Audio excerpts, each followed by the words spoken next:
মালতীপুরের আবহাওয়া বদলাতে এবার মৌসুমী ভরসা কংগ্রেসের। নির্বাচন যত এগিয়ে আসছে, প্রার্থীদের নিজ এলাকায় ভোট প্রচার চলছে পুরোদমে।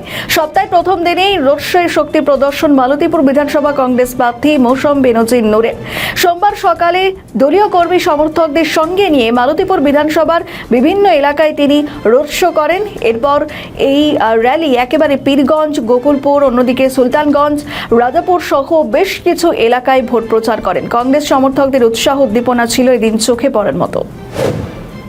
বলেছি আমি শাসক দল ছেড়ে কংগ্রেসে জয়েন করেছি এবং মনে মনে শপথ নিয়ে এসেছি যে যতদিন বাঁচবো, আমি অন রেকর্ড বলছি, এই ভিডিও আপনারা পরেও আমাকে দেখাতে পারেন, পাবলিককেও দেখাতে পারেন, যতদিন বাঁচবো কংগ্রেসই করে যাব।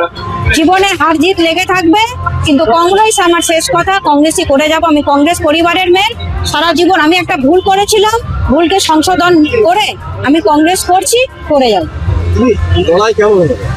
দেখুন, আমি কোনো লড়াইকে সহজ মনে করি না।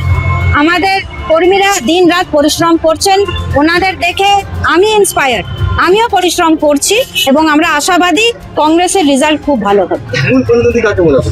আমাদের মূল প্রতিদ্বন্দ্বী সব জায়গাতেই বিজেপি, কিন্তু এখানে যেহেতু তৃণমূলের সিটিং এমএলএ আছে, ওনার বিরুদ্ধে লড়াই, তাই আমরা লড়াই ময়দানে আছি, কাজ করছি। বাকিটা মানুষের হাতে, মানুষের আস্থা ভরসা আমরা রাখতে পারবো, এই ভরসা আমাদেরও আছে।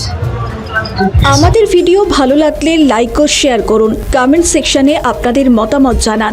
আরও ভিডিও পেতে আমাদের চ্যানেলটিকে সাবস্ক্রাইব করুন এবং প্রতি মুহূর্তে খবরের আপডেট পেতে প্রেস করুন বেল আইকন।